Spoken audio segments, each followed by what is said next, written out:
আসসালামু আলাইকুম। সৌদি আরবে যারা প্রবাসীরা আছেন তাদের জন্য হচ্ছে একটা সতর্কবার্তা।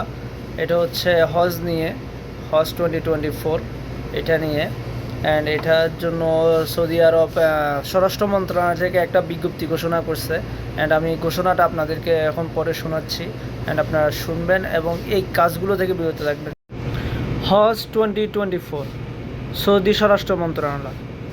পারমিট ছাড়া হজ গতকাল থেকে কঠোর পরিদর্শন, সৌদি আরব থেকে জেল এবং নির্বাসন। রবিবার থেকে অনুমতি ছাড়া অবৈধভাবে হজে আসার বিরুদ্ধে কঠোর ব্যবস্থা নেবে সৌদি স্বরাষ্ট্র মন্ত্রণালয়। এবং 2 জুন রবিবার থেকে 20 জুন পর্যন্ত, বৃহস্পতিবার পর্যন্ত ব্যবস্থাগুলি কঠোরভাবে করা হবে।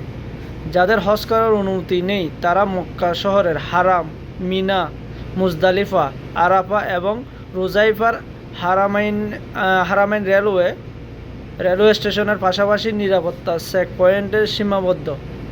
এর ভিতরে যদি আপনি ধরা পড়েন তাহলে আপনাদের কি হতে পারে দেখেন। ধরা পড়লে 10,000 রিয়াল জরিমানা।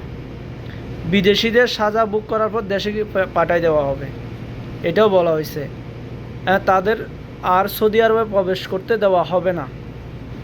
এবং যেসব চালক অনুমোদিত লোককে মক্কায় নিয়ে আসে তাদের 6 মাসের কারাদণ্ড এবং 50,000 রিয়াল জরিমানা।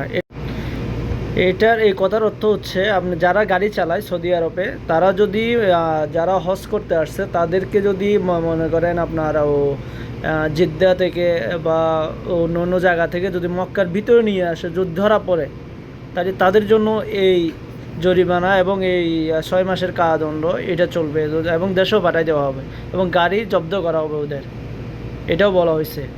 চালক বিদেশি হলে, দোষী সাব্যস্ত হলে তাকে বহিষ্কার করা হবে, এটাও বলা হয়েছে।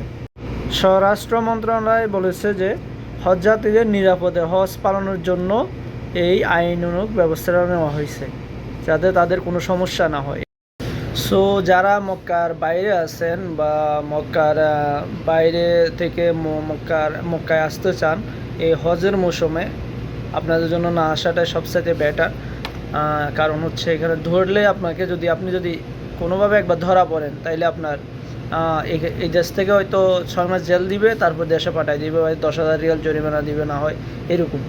সো এটা হচ্ছে আজকের আপনাদের জন্য সতর্কমূলক একটা বিষয়টা আপনাদেরকে জানিয়ে দেওয়ার জন্য আমি ভিডিওটা করছি। সো সবাই ভালো থাকবেন, সুস্থ থাকবেন। আসসালামু আলাইকুম।